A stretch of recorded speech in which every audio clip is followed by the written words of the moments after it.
ഹരേ കൃഷ്ണ മാതാജി. മാതാജി കയറിയിട്ടുണ്ട്. കൃഷ്ണ മാതാജി പ്രണാമം. ഹരേ കൃഷ്ണ മാതാജി, പ്രണാമം മാതാജി. ഹരേ കൃഷ്ണ മാതാജി പ്രണാമം. ഒന്നും കൂടെ കഴിക്കട്ടെ മാതാജി. ലൈവ് ഇട്ടൂലോ മാതാജി ലൈവ് ഇട്ട്. ലൈവ് ഇട്ടോ? ഓക്കെ. ഹരേ കൃഷ്ണ കൃഷ്ണ കൃഷ്ണ ഹരേ ഹരി, ഹരേ രാമ രാമ രാമ ഹരേ ഹരി. ഹരേ കൃഷ്ണ കൃഷ്ണ കൃഷ്ണ ഹരേ ഹരി, ഹരേ രാമ രാമ രാമ ഹരേ ഹരി. ഹരേ കൃഷ്ണ കൃഷ്ണ കൃഷ്ണ ഹരേ ഹരി, ഹരേ രാമ ഹരേ കൃഷ്ണ. മാതാജി പ്രണാമം. ലൈവ് വന്നല്ലോ അല്ലേ? വന്നു മാതാജി. ഹരേ കൃഷ്ണ പ്രണാമം വന്നില്ല മാതാജി. ലൈവ് വന്നായിരുന്നു. മാതാജി ഹരേ കൃഷ്ണ. നമുക്ക് തുടങ്ങാം. എന്റെ ഫോണിലൊന്നും വന്നിട്ടില്ല മാതാജി. വരും മാതാജി. നെറ്റ് ഇഷ്യൂ ആയിരിക്കും. കുറച്ച് നടന്നു വരാൻ സമയം എടുക്കും അല്ലേ മാതാജി? ഹരേ കൃഷ്ണ. ദൂരം അനുസരിച്ച് പയ്യെ വരത്തുള്ളൂ. ഭഗവതേ വാസുദേവായ നാരായണം നമസ്കൃത്യം നരം ചൈവ നരോത്തമം ദേവം സരസ്വതിം വ്യാസം തതും ജയമുദീരയേ. നഷ്ടപ്രായേഷ ഭദ്രേശ്വരി നിത്യം ഭാഗവത സേവയാം. ഭഗവതി ഉത്തമ ശ്ലോകേ ഭക്തിർഭവതി നൈഷ്ഠികേ. മുഖം കരോതി വാചാലം പങ്കും ലംഘയതേ ഗിരിം. യത്കൃപാതമഹം വന്ദേ ശ്രീഗുരും ദീനതാരിണം ശ്രീചൈതന്യമീശ്വരം പരമാനന്ദമാധവം. ഉപജ്ഞാനതിമിരാന്തസ്യ ജ്ഞാനാഞ്ജനശലാകയ ചക്ഷുരുന്മീലിതം യേന തസ്മൈ ശ്രീഗുരവേ നമഃ. ശ്രീചൈതന്യമനോഭീഷ്ടം സ്ഥാപിതം യേന ഭൂതലെ സ്വയം രൂപകഥാ മഹ്യം ദദാതി സപദാന്തികം. നമോ ഓം വിഷ്ണുപാദായ കൃഷ്ണപ്രേഷ്ഠായ ഭൂതലെ ശ്രീമതേ ജയപതാക സ്വാമിനിധി നാമിനെ. നമാചാര്യപാദായ നിരാകൃപപ്രദായിനെ ഗൗരകഥാധാമതായ നഗരഗ്രാമതാരിണെ. നമോ ഓം വിഷ്ണുപാദായ കൃഷ്ണപ്രേഷ്ഠായ ഭൂതലെ ശ്രീമതേ ഭക്തിവേദാന്ത സ്വാമിനിധി നാമിനെ. നമസ്തേ സരസ്വതേ ദേവേ ഗൗരവാണി പ്രചാരിണെ നിർവിശേഷ ശൂന്യവാദി പാശ്ചാത്യദേശതാരിണെ. ജയ ശ്രീകൃഷ്ണ ചൈതന്യ പ്രഭു നിത്യാനന്ദ ശ്രീ അദ്വൈത ഗദാധര ശ്രീവാസാദി ഗൗര ഭക്തവൃന്ദ. ഹരേ കൃഷ്ണ കൃഷ്ണ കൃഷ്ണ ഹരേ ഹരേ, ഹരേ രാമ രാമ രാമ ഹരേ ഹരേ. ഹരേ കൃഷ്ണ കൃഷ്ണ കൃഷ്ണ ഹരേ ഹരേ, ഹരേ രാമ രാമ രാമ ഹരേ ഹരേ. ഹരേ കൃഷ്ണ കൃഷ്ണ കൃഷ്ണ ഹരേ ഹരേ, ഹരേ രാമ രാമ ഹരേ ഹരേ. ഹരേ കൃഷ്ണ. ശ്രീ രാധാ ഗോവിന്ദനന്ദ വിശ്വ മംഗലാപുരത്തിന്റെ ഷോർട്ട് ഭാഗവതം ക്ലാസ്സിലേക്ക് എല്ലാവർക്കും സ്വാഗതം. പ്രണാമം മാതാജി. ഹരേ ഹരേ കൃഷ്ണ. പ്രണാമം മാതാജി. ഹരേ കൃഷ്ണ. നിങ്ങള് ശ്ലോകം പഠിച്ചായിരുന്ന 36 നമ്മള് ബൈഹാർട്ട് ചെയ്താ കൊള്ളാന്ന് പറഞ്ഞ ശ്ലോകം പഠിക്കണ്ട, ചുമ്മാ പഠിച്ചിട്ടില്ല മാതാജി, പഠിച്ചിട്ടില്ല, മറന്നുപോയി. വായിച്ച് പല പ്രാവശ്യം ക്ലാസ്സിൽ വായിച്ചാൽ പഠിക്കാനില്ല. 36-ാമത്തെ നാളെ എങ്ങനെ പഠിച്ചോളാം. നാളത്തേക്ക് പഠിക്കാൻ മാതാജി, മറന്നുപോയി. എല്ലാവരും കുറെ പ്രാവശ്യം വായിക്കുമ്പോ അത് നന്നായിട്ട് മനസ്സിലാവും. നമ്മൾ ഇന്നലെ 37-ാമത്തെ ശ്ലോകം വായിച്ചായിരുന്നല്ലേ? സമയം മഞ്ഞരേ ലോകോ ഹിയ സംഗമപി സംഗിനം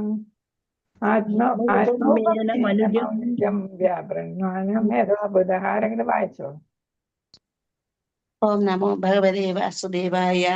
സമയം മന്യതേ ലോകോ ഹ്യസംഗമപി സംഗിനം ആത്മോപമ്യേന മനുജം വ്യാപ്രണാനം യതോ ബുധഃ. ഹരേ കൃഷ്ണ. വിവർത്തനത്തില് നമ്മള് ഓടിച്ചു പോയതേ ഉള്ളൂ. ഭൗതികവാദികളായ സാമാന്യ ബദ്ധാത്മാക്കൾ ഭഗവാൻ അവരിൽ ഒരാളാണെന്ന് അനുമാനിക്കുന്നു. ഇതാണ് അവിടുത്തെ പ്രശ്നം വരുന്നത്. ഭഗവാൻ ആരാണ്? ഒരു മനുഷ്യനാണ് എന്നാണ് ആര് വിചാരിക്കുന്നത്? ബദ്ധാത്മാക്കൾ, ഭൗതികവാദികളായിട്ടുള്ള ബദ്ധാത്മാക്കൾ. എന്നുവെച്ചാൽ അവർക്ക് ആത്മീയമായിട്ടുള്ള ഒരു ജ്ഞാനവും ഇല്ലാത്തവരല്ല. അവര് എന്ത് വിചാരിക്കുന്നു? ഭഗവാൻ വെറും ഒരു മനുഷ്യനാണ്. കാരണം എന്താ? ഭഗവാൻ നിസ്സംഗനാണ് എങ്കിലും അദ്ദേഹം ജഡവസ്തുവിനാൽ ബാധിക്കപ്പെടുന്നുവെന്ന് അജ്ഞത നിമിത്തം അവർ ചിന്തിക്കുന്നു. അപ്പൊ ഒന്നുമായിട്ടും ഭഗവാന് ഇതാണ് ബന്ധം വരുന്നില്ല എന്നുള്ളത്. ഒന്നിലും ഭഗവാൻ ഇടപെടുന്നില്ല. ഭഗവാൻ എല്ലാത്തിനും അതീതനായിട്ട് നിൽക്കുന്നു. എങ്കിലും ഇവര് പറയുന്ന എന്താണ്, ഭഗവാൻ ജഡവസ്തു എന്ന് പറയുന്ന ദ്രവ്യം, മാറ്റർ അല്ലെ, സ്പിരിറ്റ്, സോൾ, മാറ്റർ, അങ്ങനെ രണ്ട് ഘടകങ്ങളല്ലേ. അപ്പൊ ആ മാറ്റർ അതാണ് ജഡവസ്തു. മലയാളത്തിൽ പറയുമ്പോൾ എന്താണ് വരുന്നത്, ദ്രവ്യം. അപ്പൊ ദ്രവ്യത്തിനാൽ ബാധിക്കപ്പെടുന്നു എന്ന് വെച്ചാല് ഈ ഗുണങ്ങളെല്ലാം, ത്രിഗുണങ്ങളും എല്ലാം ഭഗവാനെ കീഴ്പ്പെടുത്തുന്നു എന്നാണ് പറയുന്നത്. അപ്പൊ ഭഗവാൻ ഗുണാതീതനാണ് എന്നവർക്ക് അറിയുന്നില്ല. അപ്പൊ ഇവരെല്ലാം ഊഹാപോഹക്കാരാണ്. അപ്പൊ സ്പെക്കുലേഷൻ എന്ന് ഇംഗ്ലീഷിൽ പറയും, ഊഹാപോഹക്കാരാണ് ഇവരെല്ലാം. അപ്പൊ അവര് ഊഹാപോഹത്തിലൂടെ പറയും ഭഗവാന് എന്താണ്, ത്രിഗുണങ്ങളെല്ലാം ഭഗവാനെ സ്വാധീനിക്കുന്നുണ്ട് എന്നാണ് പറയുന്നത്. അപ്പം സ്ത്രീ പത്നിമാര് അവരെല്ലാം അതീന്ദ്ര തലത്തിലുള്ളവരാണ് അല്ലെ. അപ്പൊ അവരുമായിട്ടുള്ള ബന്ധം എല്ലാം അതീന്ദ്ര തലത്തിലാണെങ്കിലും ഭഗവാൻ എവിടെ, ഈ ഭൗതിക ലോകത്തുള്ള ഏതിലാണ്, യദുവംശത്തിൽ അദ്ദേഹം പ്രത്യക്ഷപ്പെട്ടു അല്ലെ. അവിടെയാണ് പിറന്നത്. അവതരിച്ചു എന്നൊന്നും അവര് പറയത്തില്ല അല്ല. അപ്പൊ അവര് പറയുന്ന എന്താണ്, അവിടെയാണ് ജന്മം കൊണ്ടത്. അതും ഭൗതിക ലോകത്തുള്ള യദു കുടുംബത്തിലാണ്. അപ്പൊ അതെന്താണ്, പിന്നെന്താ, ആരുമായിട്ട് ബന്ധപ്പെടുന്നു? അപ്പൊ ഭൗതിക ലോകത്തുള്ള എല്ലാ വസ്തുക്കളുമായിട്ടും ഭഗവാൻ ബന്ധപ്പെടുന്നുണ്ട്. അതുപോലെ തന്നെ അസുരന്മാര്, അവരും ഭൗതിക ലോകത്തുള്ളവരാണ്. അപ്പം ജനിച്ച് വളരെ താമസിക്കാതെ തന്നെ ആദ്യം പൂതനെ അല്ലെ വധിച്ചു. അങ്ങനെ ഓരോ അസുരന്മാരെ എല്ലാം വധിക്കുന്നുണ്ട്. അതെല്ലാം അപ്പൊ അവരെല്ലാം ഭൗതിക ലോകത്തുള്ളവരാണ്. അപ്പൊ അതുകൊണ്ട് ഭഗവാനെ എന്തെന്ന് പറയാൻ പറ്റത്തില്ല, ശ്രീകൃഷ്ണനെ ഭഗവാനാണെന്ന് പറയാനായിട്ട് പറ്റത്തില്ല. അപ്പൊ നമ്മളിൽ ഒരാൾ തന്നെയാണ് ഭഗവാൻ, അല്ലെങ്കിൽ ശ്രീകൃഷ്ണൻ. അവര് ശ്രീകൃഷ്ണൻ എന്ന് പറയല്ലേ. അപ്പൊ ശ്രീകൃഷ്ണൻ നമ്മളിൽ ഒരാളാണ് എന്നാണ് അവര് അനുമാനിക്കുന്നത്. അങ്ങനെയാണ് അവർ നിഗമനം. അനുമാനം എന്ന് വെച്ചാൽ എന്താണ്, കൺക്ലൂഷനിലെത്തുന്നത്. അതുകൊണ്ട് അവര് ആരെന്ന് പറയുന്ന സ്പെക്കുലേറ്റേഴ്സ് എന്ന് പറഞ്ഞ ഊഹാപോഹക്കാർ എന്ന് വെച്ചാൽ ഇങ്ങനെ ഓരോ കാര്യങ്ങൾ എടുത്ത് അതിനെ അനലൈസ് ചെയ്ത് പഠിച്ചുകൊണ്ടിരിക്കുന്നവരെയാണ് ഏത് പേര് പറയുന്ന ഈ ഊഹാപോഹക്കാർ അല്ലെങ്കിൽ സ്പെക്കുലേറ്റേഴ്സ് എന്ന് പറയുന്നത്. അപ്പൊ അവരുടെ കൺക്ലൂഷൻ ആണ് എല്ലാം ഭൗതികതയിലുള്ള കാര്യം, അവരുമായിട്ട് ഭഗവാന് ഉറ്റ ബന്ധമുണ്ട്. അങ്ങനെ വരുമ്പോ എന്ത് തന്നെയാണ്, ഭഗവാന് ഒരു ഭൗതിക ആള് തന്നെയാണ് എന്നാണ് ഇവിടെ പറയുന്നത്. ഹരികൃഷ്ണ, ഒരു നിമിഷം വെള്ളം.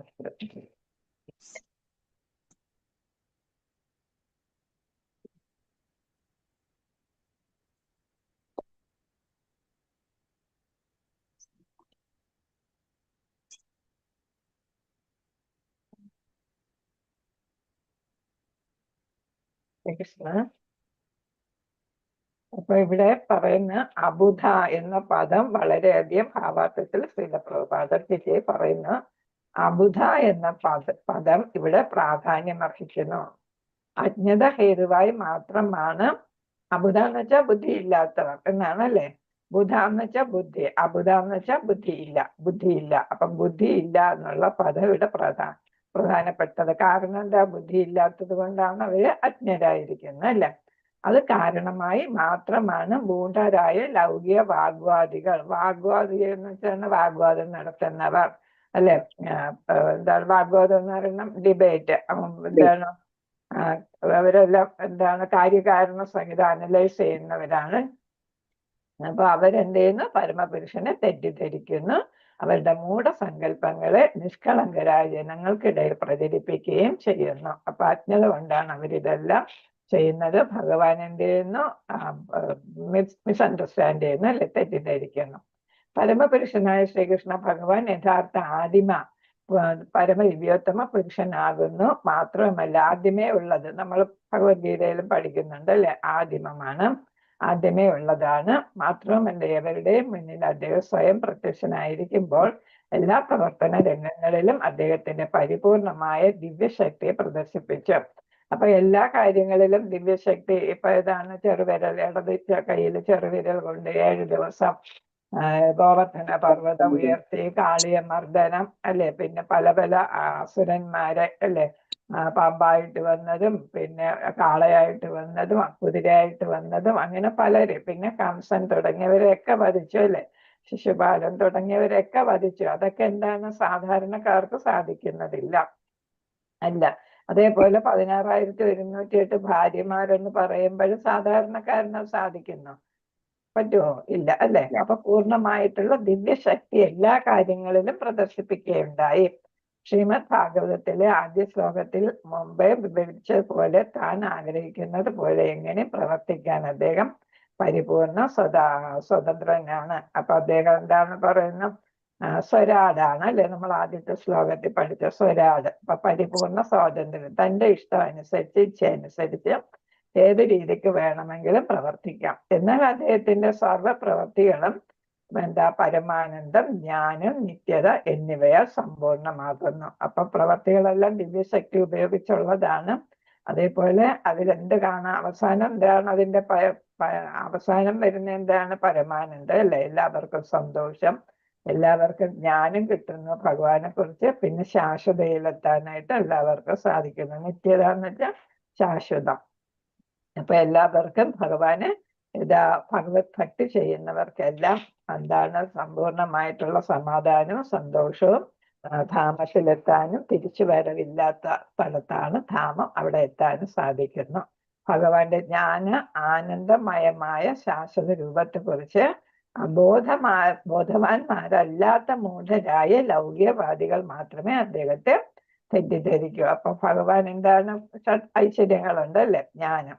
പിന്നെ ഭഗവാൻ എപ്പോഴും എന്താണ്? ആനന്ദമയനാണ്, ശാശ്വതമാണ് അദ്ദേഹത്തിന്റെ രൂപം.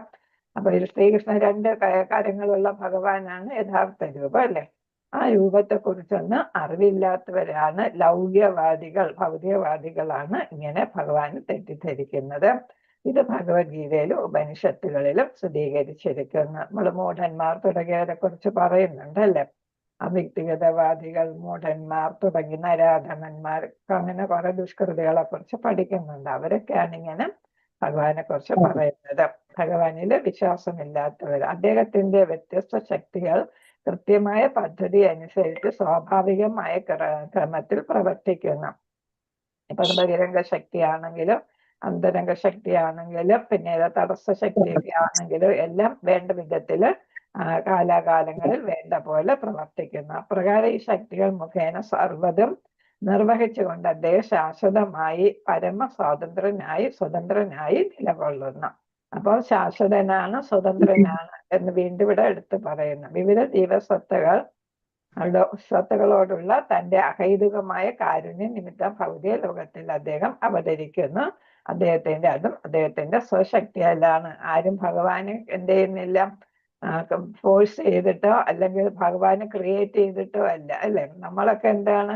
ആരുടെയെങ്കിലും ഇതുകൊണ്ട് നമ്മൾ ജനിക്കുന്നതാണ് അല്ലെ. നമ്മുടെ പേരൻസിന്റെ ഇതുകൊണ്ട് നമ്മൾ ജനിക്കുന്നു. അതിന് അനുവാദം കൊടുക്കുന്നത് ഭഗവാൻ തന്നെയാണ് അല്ലെ. അപ്പൊ നമ്മുടെ കർമ്മഫലമായിട്ട് നമ്മൾ അടുത്തൊരു ശരീരം സ്വീകരിക്കുന്നു. ഭഗവാൻ അങ്ങനെയല്ല. ഏത് ശരീരം വേണമെങ്കിലും സ്വീകരിക്കാം, എപ്പോഴും വേണമെങ്കിലും സ്വീകരിക്കാം, ഏത് കാലത്ത് വേണമെങ്കിലും അല്ലെ. നമ്മൾ യുദ്ധങ്ങളെ കുറിച്ച് പഠിക്കുന്നുണ്ട്. അപ്പൊ അതൊക്കെ എന്താണ്? ഭഗവാന് നമ്മളോടുള്ള കലർപ്പില്ലാത്ത കാരുണ്യം കൊണ്ടാണ് നമ്മളെ സംരക്ഷിക്കുന്നതിനും ദുഷ്ടശക്തികളിൽ നിന്ന് രക്ഷിക്കുന്നതിനും അവരെ ഇല്ലായ്മ ചെയ്യുന്നതിനൊക്കെ ആയിട്ട്. ഭൗതിക പ്രകൃതിയുടെ ഗുണങ്ങളുടെ ഒരു വ്യവസ്ഥകൾക്കും വിധേയനല്ല അദ്ദേഹം. അപ്പൊ ആർക്കും ഭഗവാനെ കീഴ്പ്പെടുത്താൻ സാധിക്കത്തില്ല. ത്രിഗുണങ്ങളാണെങ്കിലും ഒന്നും തന്നെ ഭഗവാനെ കീഴ്പ്പെടുത്തുന്നില്ല. എല്ലാത്തിനും അതീതനായിട്ട് അദ്ദേഹം നിലകൊള്ളുന്നു. മാത്രവുമല്ല അദ്ദേഹം മൗലികമായ തന്റെ യഥാരൂപത്തിൽ അവതരിക്കുന്നു. അപ്പൊ ഏതാണ് ഭഗവാന്റെ രൂപം? പറഞ്ഞു നമ്മൾ, 2 കൈകളുള്ള ശ്രീകൃഷ്ണ രൂപമാണ് അല്ലെ. അതാണ് അടിസ്ഥാനപരമായിട്ടുള്ള ഭഗവാന്റെ രൂപം. അതിൽ അദ്ദേഹം അവതരിക്കുകയും ചെയ്യുന്നു. മാനസിക ഊഹാപോഹ പടുക്കൾ പരമോന്നത വ്യക്തി എന്ന അദ്ദേഹത്തിന്റെ സ്ഥാനത്തെ തെറ്റിദ്ധരിക്കുകയും വിവരണാതീതമായ ബ്രഹ്മം എന്ന നിലയിലുള്ള അദ്ദേഹത്തിന്റെ അവ്യക്തിഗത സവിശേഷതയെ പരമമായി കരുതുകയും ചെയ്യുന്നു. ഇപ്പൊ ഇവിടെ നിർവ്യക്തിഗതവാദികളെ കുറിച്ചാണ് പറയുന്നത്. ഭഗവാൻ എന്താണ്? ഒരു വ്യക്തിയാണ് അല്ലെ, പരമോന്നത വ്യക്തിയാണ്. ഊഹാപോഹ പടുക്കളെന്ന് വെച്ചാൽ അവരെ വിഡ്ഢികൾ എന്നുള്ളതാണ്. അപ്പൊ അവരെന്താണ്? ഭഗവാൻ ഒരു വ്യക്തിയാണെന്നുള്ളത് അംഗീകരിക്കാതെ അവരെന്ത് പറയുന്നു? വിവരിക്കാൻ പറ്റാത്ത ബ്രഹ്മം, അത് ജ്യോതിഷല്ലേ, അപ്പൊ അത് നമുക്ക് അതിനൊരു രൂപമൊന്നും ഇല്ലല്ലോ, അപ്പൊ അതിനെക്കുറിച്ച് വിവരിക്കാൻ പറ്റത്തില്ല. അങ്ങനെയുള്ള ഒരു അവ്യക്തിഗത ഏതാണ് അവ്യക്തിഗത സവിശേഷതയായിട്ട് ആരെ കരുതുന്നു? ഭഗവാനെ കരുതുന്നു, പരമമായി കരുതുന്നു എന്ന് വെച്ചാൽ അതാണ് അവരെ ഏറ്റവും മഹത്വവൽക്കരിച്ച് പറയുന്നത്. അത്തരം സങ്കല്പവും ബദ്ധജീവിതത്തിന്റെ ഉൽപ്പന്നമാകുന്നു. അതും എന്താ അവർക്ക് തോന്നാൻ കാരണം? അവർക്ക് ഭഗവാനോട് ഭക്തി ഇല്ലാതെ ഏതാണ് ഈ ഭൗതികമായിട്ടുള്ള ബദ്ധജീവിതം, ഭൗതിക പ്രകൃതിയുടെ ത്രിഗുണങ്ങളിൽ മുഴുകിക്കിടക്കുന്നതുകൊണ്ടാണ്. അതാണ് ബദ്ധാത്മാവ്. എന്തെന്നാൽ അവർക്ക് അവരുടെ സ്വന്തം വ്യക്തിഗതമായ കഴിവിനപ്പുറത്തേക്ക് പോവുക സാധ്യമല്ല. എന്നുവെച്ചാൽ ഭക്തി മാർഗത്തിൽ പോകാനായിട്ട് അവർക്ക് സാധിക്കുന്നില്ല. ആകയാൽ ഭഗവാനെ തന്റെ പരിമിതമായ ശക്തിയുടെ അതേ തലത്തിലാണെന്ന് കരുതുന്നവർ വെറും സാധാരണ വ്യക്തി മാത്രമാണ്. അപ്പൊ എന്നെ പോലെയുള്ള ശക്തിയെ ശ്രീകൃഷ്ണനുള്ളൂ, വേറെ മഹത്വങ്ങളൊന്നും ഇല്ല എന്ന് പറയുന്നവരാണ് അവർ എന്താണ്? ജ്ഞാനികളല്ല, വെറും സാധാരണ വ്യക്തി. കളങ്കപ്പെടുന്ന വസ്തുവിനാൽ സൂര്യൻ ഒരിക്കലും ബാധിക്കപ്പെടാത്തത് പോലെ തന്നെ പരമദിവ്യോത്തമ പുരുഷനും ഒരിക്കലും ഭൗതിക പ്രകൃതിയുടെ ഗുണങ്ങളെ ബാധിക്കപ്പെടുന്നില്ലെന്ന് അത്തരമൊരു വ്യക്തിയെ ബോധ്യപ്പെടുത്താൻ സാധ്യമല്ല. അപ്പൊ ഈ വ്യക്തി രൂപം ഉണ്ടെന്നും ഭഗവാൻ എന്താണ് ഷഡൈശ്വര്യങ്ങളുള്ള ആളാണെന്നും എന്നൊന്നും മനസ്സിലാക്കാനായിട്ട് അവർക്ക് സാധിക്കത്തില്ല. അപ്പൊ അവര് അത് പറഞ്ഞ് ബോധ്യപ്പെടുത്താനും സാധിക്കത്തില്ല. ഭഗവാന്റെ സ്ഥാനം ഏതുപോലെയാണ്? സൂര്യൻ മലിന വസ്തുക്കളിൽ നിന്നല്ല മലിന വസ്തുക്കളിലുള്ള മാലിന്യമെല്ലാം നീക്കുന്നു അല്ലെ, പക്ഷെ അത് സൂര്യനെ ബാധിക്കുന്നില്ല. അതേപോലെ തന്നെ ഭഗവാനും ഈ ഭൗതിക പ്രകൃതിയിൽ പ്രവർത്തിക്കുന്നു, പക്ഷെ ഭൗതിക പ്രകൃതിയുടെ ഒരംശങ്ങളും ഭഗവാനും സ്വാധീനിക്കുന്നില്ല എന്നാണ് ഇവിടെ കാണിച്ചിരിക്കുന്നത്. അപ്പൊ ഭഗവാന് ഒന്നിനും കീഴ്പ്പെടുത്താനായിട്ട് സാധിക്കത്തില്ല. ഹരേ കൃഷ്ണ. മാനസിക ഊഹാപോഹം നടത്തുന്നവർ എല്ലാറ്റിനെയും അവരുടേതായ അനുഭവജ്ഞാനത്തിന്റെ വീക്ഷണകോണിൽ താരതമ്യം ചെയ്യും. നമുക്ക് ഒരറിവ് കുറവാണെങ്കിൽ നമ്മൾ ആ അറിവ് വെച്ച് പറയുമ്പം എന്താണ് ചിലർ മുറി വൈദ്യന്മാരായിട്ട് മാറും അല്ലെ. ഒരസുഖം വന്നാൽ അതിന്റെ ചികിത്സകളൊക്കെ പറയും മുറി വൈദ്യരായിട്ട്. അപ്പൊ എന്താണ്, അത് ശരിയാകണമെന്നില്ല അല്ലെ.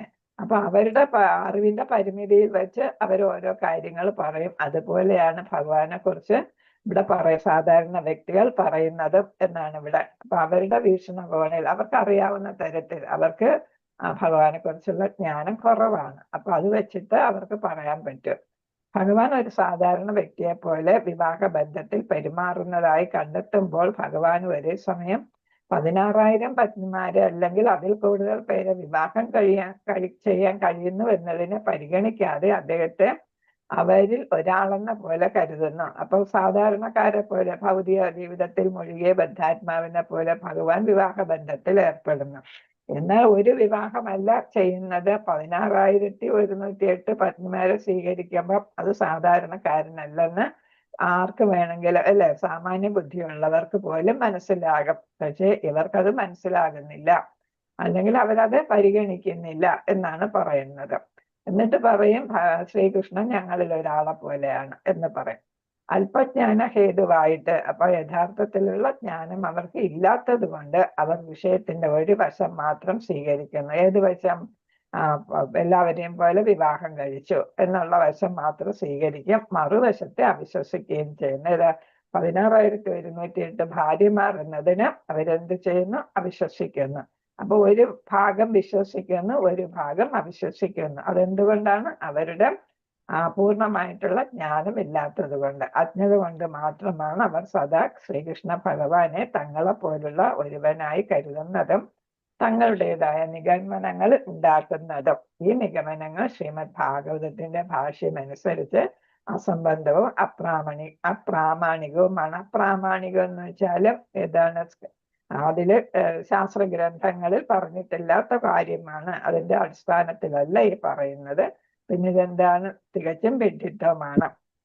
ഇപ്പൊ ശിശുപാലൻ ഒരുപാട് ബാഡ് വേർഡ്സ് ഒക്കെ പറഞ്ഞല്ലേ അത് ഭഗവാനെ ഏത് സദസ്സിൽ വെച്ചിട്ട്? എവിടെ വെച്ചിട്ട്? പാണ്ഡവരുടെ രാജസൂയ അവിടെ വെച്ചിട്ടല്ലേ. അപ്പൊ ഒരുപാട് കാര്യങ്ങൾ മോശമായിട്ടൊക്കെ സംസാരിച്ചു. അപ്പൊ എന്താണ്? ഭഗവാനെ കുറിച്ച് അസൂയ, അല്ലെങ്കിൽ ഭഗവാനെ കുറിച്ച് ശരിയായിട്ടുള്ള ജ്ഞാനമില്ല. ശ്രീകൃഷ്ണൻ എന്റെ കസിനാണ്, എന്നെ പോലെ തന്നെയാണ് എന്ന് കരുതിയാണ് അതെല്ലാം അവിടെ അങ്ങനെയെല്ലാം പറയുകയുണ്ടായത്. അപ്പൊ അതുകൊണ്ടാണ് ശ്രീമദ് ഭാഗവതം പറയുന്നു ഈ പറയുന്നതെല്ലാം അസംബന്ധവും സ്ക്രിപ്റ്റേഴ്സിന് വിരുദ്ധം അല്ലെങ്കിൽ ശാസ്ത്ര ഗ്രന്ഥങ്ങളിൽ ഇല്ലാത്ത കാര്യവുമാണ് ഈ പറയുന്നത്. ശ്ലോകം 38. ഏതീശന ഈശസ്യ പ്രകൃതിസ്ഥോപി തദ്ഗുണൈഃ ന യുജ്യതേ സദാ ആത്മൈസ്ഥേ യഥാ ബുദ്ധി തദാ സ്വയാ. ഹരേ കൃഷ്ണ. അപ്പൊ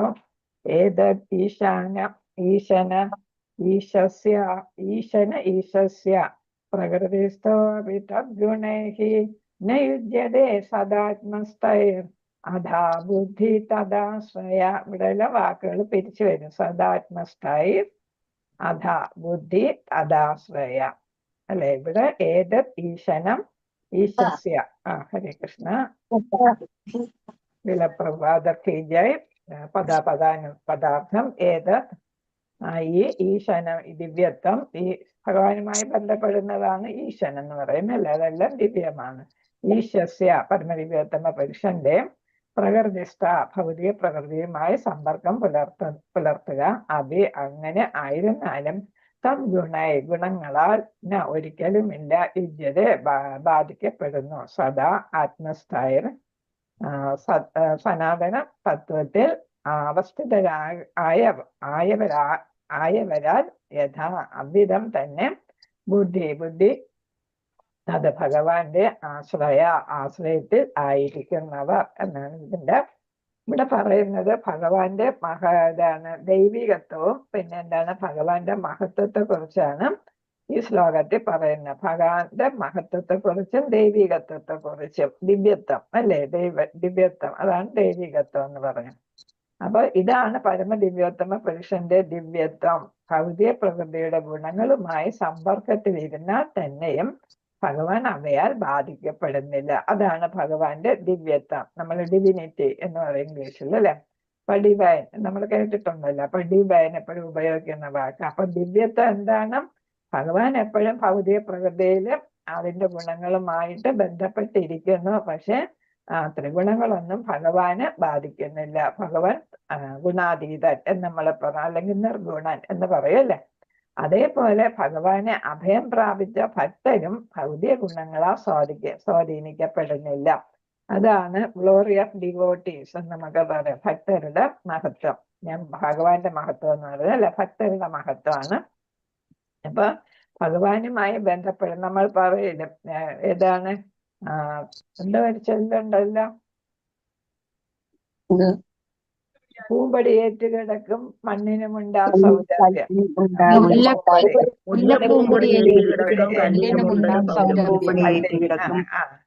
അതെ. അപ്പൊ എല്ലാവർക്കും പഴഞ്ചൊല്ലൊക്കെ നന്നായിട്ട് അറിയാം. ഹരേ കൃഷ്ണ. അതേപോലെയാണ് അല്ലെ.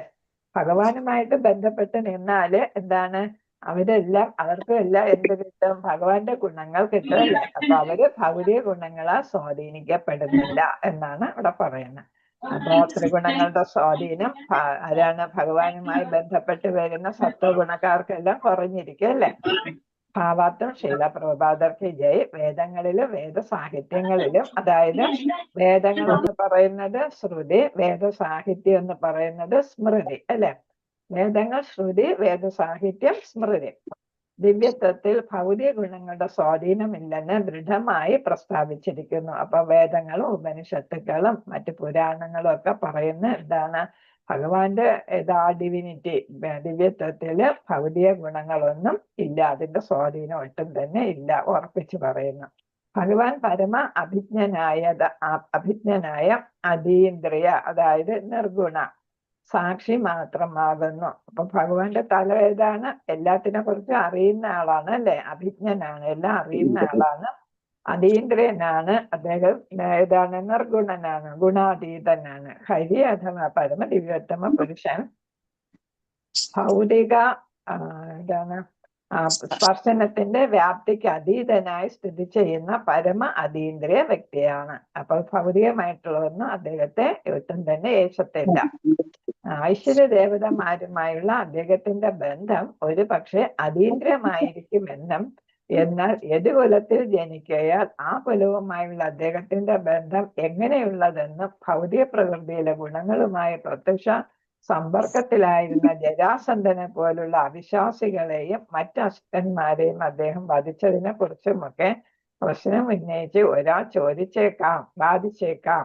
വാഗ്വാദം എന്ന് പറഞ്ഞില്ലേ നേരത്തെ, ഇവിടെ അതിന് ഉത്തരം നൽകപ്പെട്ടിരിക്കുന്നു. ഇത് നമ്മൾ പറഞ്ഞതാണ്, ചർച്ച ചെയ്തതാണ് അല്ലേ. യദുകുലത്തില് അത് ഭൗതികമാണ്, പിന്നെ അസുരന്മാർ അവരും ഭൗതികരാണ്, അവരുമായിട്ട് അവരും വധിക്കുകയും ഒക്കെ ചെയ്തു. പിന്നെ അവിശ്വാസികളായിട്ടുള്ളവരുമായിട്ടും എല്ലാം ഭഗവാൻ ബന്ധമുണ്ട്. അങ്ങനെ വരുമ്പോ ഭഗവാൻ എന്താണ്, ഒരു ഗുണാതീതനല്ല, ഗുണങ്ങളാൽ സ്വാധീനിക്കപ്പെടുന്ന ആളാണ്. ഇവിടെ അതിന് ഉത്തരം നൽകപ്പെട്ടിരിക്കുന്നു. എന്താ പറയുന്ന പരമദിവ്യോത്തമ പുരുഷന്റെ ദിവ്യത്വം എന്തെന്നാൽ അദ്ദേഹം ഏത് സാഹചര്യങ്ങളിലായാലും ഭൗതിക പ്രകൃതിയുടെ ഗുണങ്ങളാൽ ഒരിക്കലും സ്പർശിക്കപ്പെടുന്നില്ല. അപ്പൊ അദ്ദേഹം എന്താണ്, ഗുണങ്ങളെല്ലാം ഭഗവാനിൽ നിന്ന് ഉത്ഭവിച്ചു. പക്ഷെ ഈ ഗുണങ്ങളൊന്നും ആരും സ്വാധീനിക്കത്തില്ല, ഭഗവാനെ സ്വാധീനിക്കത്തില്ല. കാരണം എന്താണ്, യോഗമായ അതിനെല്ലാം തടുപ്പ് അല്ലേ. യഥാർത്ഥത്തിൽ അല്ലെങ്കിൽ ഭഗവാന്റെ അന്തരംഗ ശക്തിയായ യോഗമായ യഥാർത്ഥത്തിൽ അദ്ദേഹം സർവ്വതിന്റെയും ആത്യന്തിക സ്രോതസ്സാണ്, എല്ലാത്തിന്റെയും സോഴ്സ് ആണ് അല്ലെ. അവിടെ നിന്നാണ് എല്ലാ ഉറവിടം അല്ലെ. എല്ലാത്തിന്റെ ഉറവിടം ആരാണ്, എവിടാണ്, ഭഗവാനാണ്. അതാണ് സ്രോതസ്, സോഴ്സ് എന്ന് പറയും. അത്തരം ഗുണങ്ങളുടെ സമ്പർക്കത്തിലാണ്. അപ്പൊ ഭഗവാനിൽ നിന്നാണ് എല്ലാ ഗുണങ്ങളും ഉത്ഭവിക്കുന്നത്. പക്ഷെ അദ്ദേഹം അത്തരം ഗുണങ്ങളുടെ പ്രവർത്തനങ്ങൾക്ക് അതീതനാകുന്നു.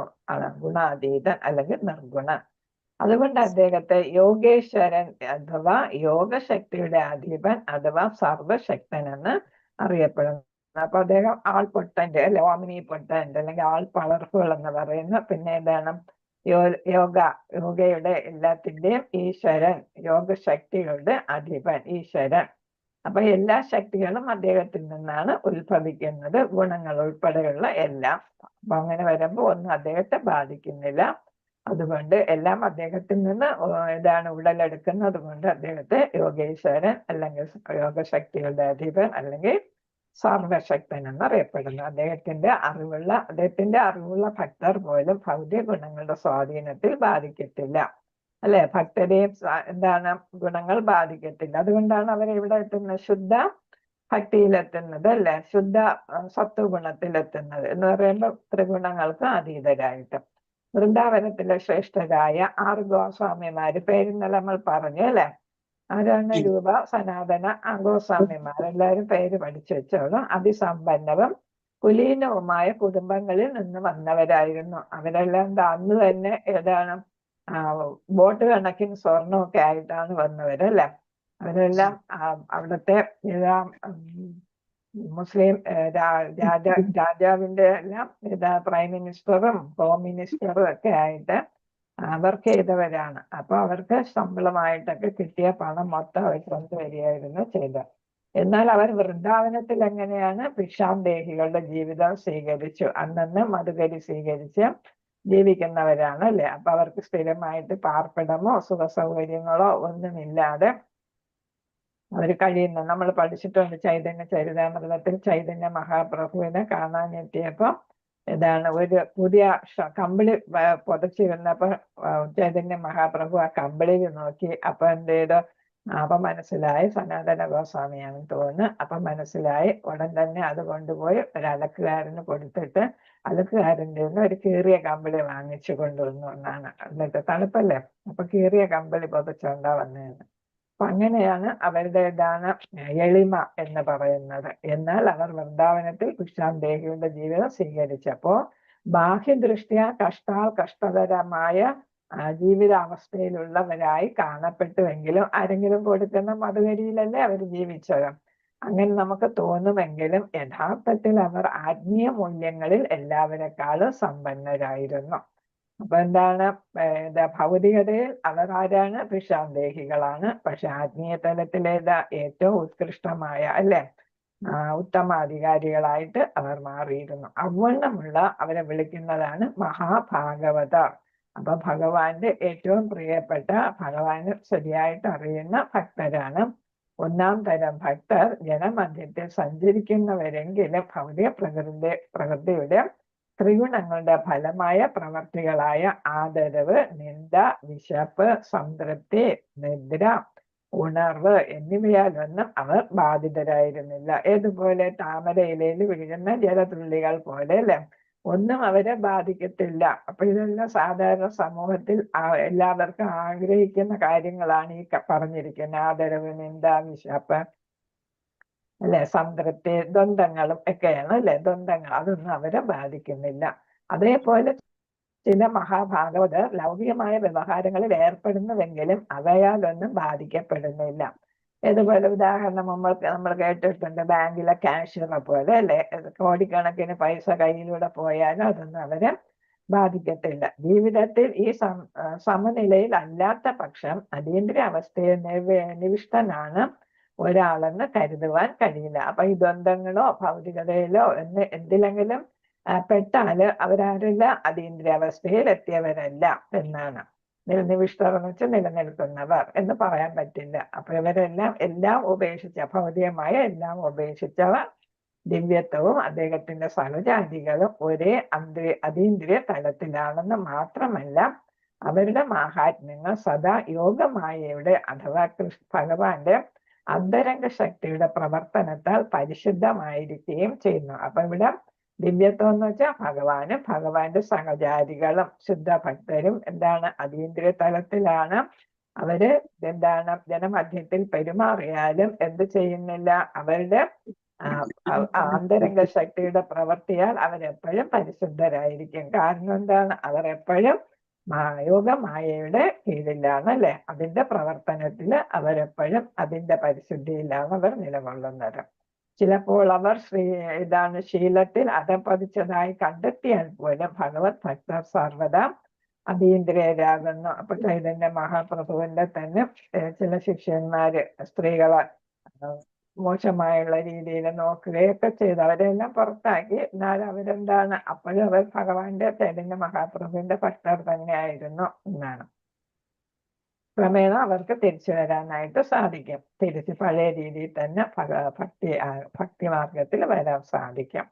അപ്പൊ ഇടയ്ക്കിങ്ങനെ വീണാലും എന്താണ്, അവർ അതീന്ദ്രിയ തലത്തിൽ തന്നെയാണ്. ഭഗവത്ഗീത 9:30 ഭഗവാൻ ഇപ്രകാരം ഉദ്ഘോഷിക്കുന്നു: പൂർവകാല ഭൗതിക മാലിന്യം നിമിത്തം ഒരു കലർപ്പെട്ട ഭക്തൻ പതിച്ചതായി കണ്ടെത്തപ്പെട്ടാലും ഭഗവത് ഭക്തിയുടെ സേവനത്തിൽ 100% വ്യാപൃതനായിരിക്കുന്നതിനാൽ അവൻ പൂർണ്ണമായും അതീന്ദ്രനാണെന്ന് തന്നെ അംഗീകരിക്കപ്പെടണം. അപ്പൊ ചിലപ്പോ വീഴ്ച വന്നിരിക്കാം, എന്നാൽ എന്താണ്, പൂർണ്ണമായിട്ട് 100% ഭക്തിയുടെ സേവനത്തിലാണെങ്കിൽ അദ്ദേഹം എന്താണ്, അതീന്ദ്രിയ തലത്തിൽ തന്നെയാണ്.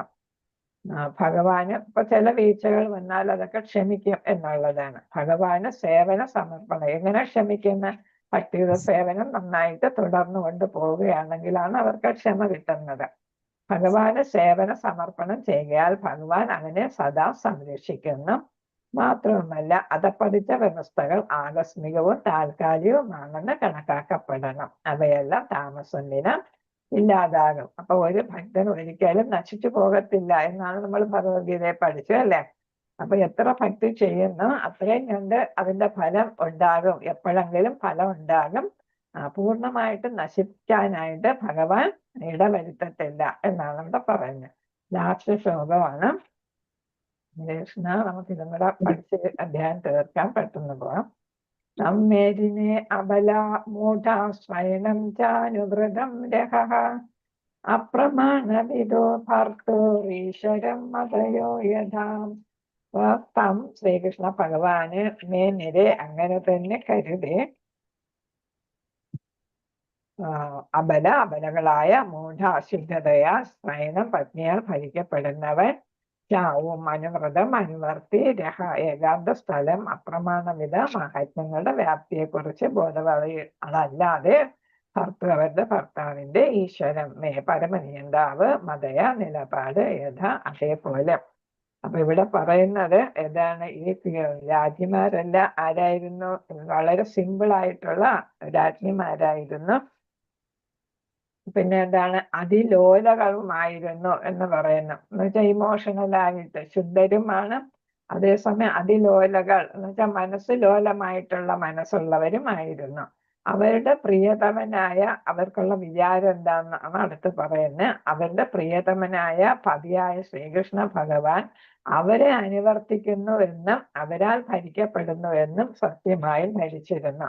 അപ്പൊ അവര് വിചാരിച്ചിരുന്ന എന്താ, നമ്മുടെ സ്നേഹത്തിൽ ഭഗവാൻ അങ്ങ് വീണിട്ട് ഭഗവാൻ അവര് പറയുന്നതാണ് എല്ലാം കേൾക്കുന്നത് എന്നാണ് അവരുടെ ധാരണ. എന്തായ കാരണം എന്താ, അവര് ശുദ്ധരായിരുന്നു.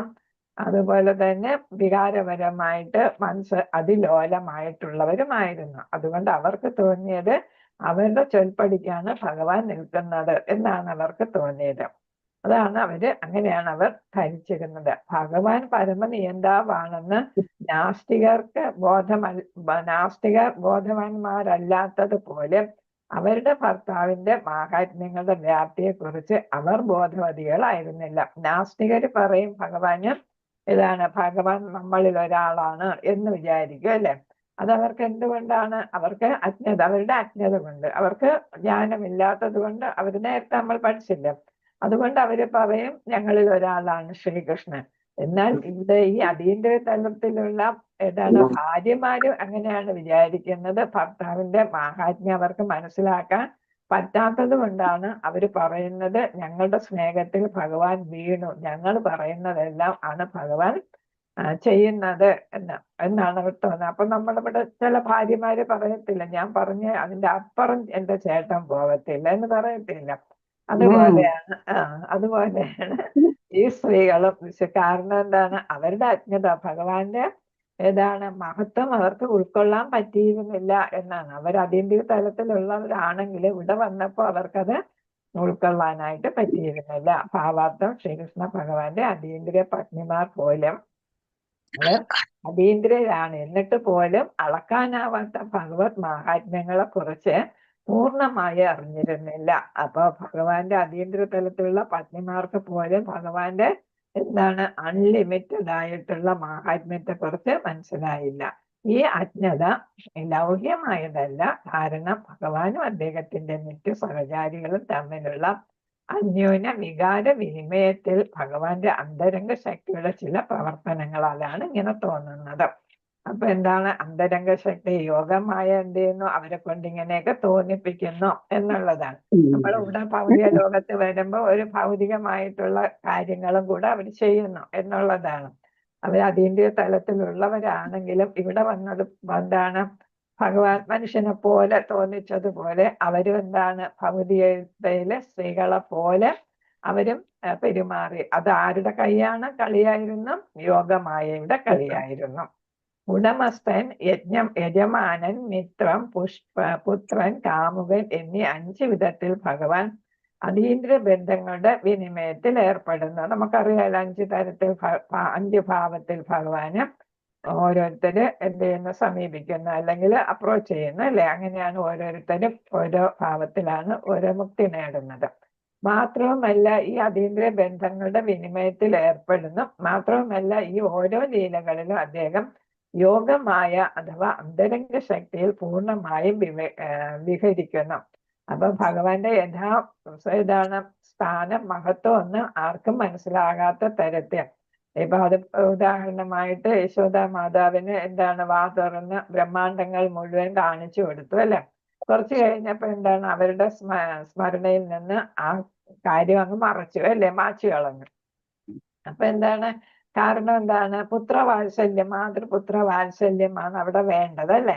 അപ്പൊ ആ വാത്സല്യ രൂപത്തിൽ നിൽക്കാനാണ് അവിടെ ഭഗവാൻ ഇച്ഛിക്കുന്നത് യശോദ മാതാവിന്റെ. അപ്പൊ അങ്ങനെ ഞാൻ ഭഗവാനാണെന്ന് തോന്നിയാൽ യശോദ മാതാവിന്റെ രീതി മാറും, അല്ലെ? അപ്പൊ അത് ഭഗവാൻ ഇഷ്ടപ്പെടുന്നില്ല. അതുകൊണ്ട് ഇവിടെ യോഗമായ വഴി എന്ത് ചെയ്യുന്നു?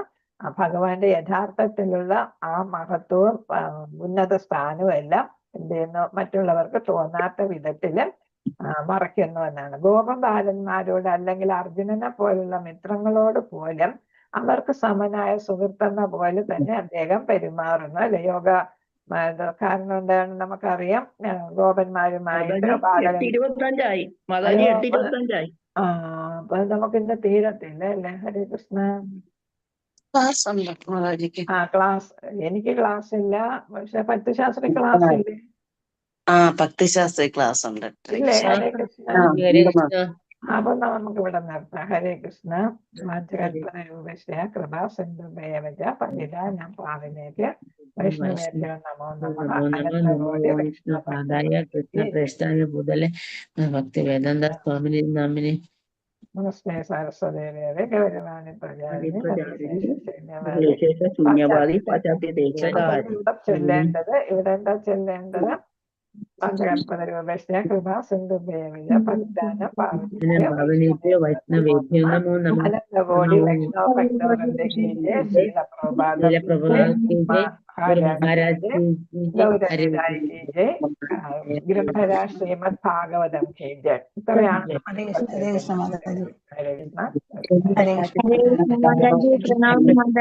കൃഷ്ണ പ്രണാമം. ഹരേ കൃഷ്ണ.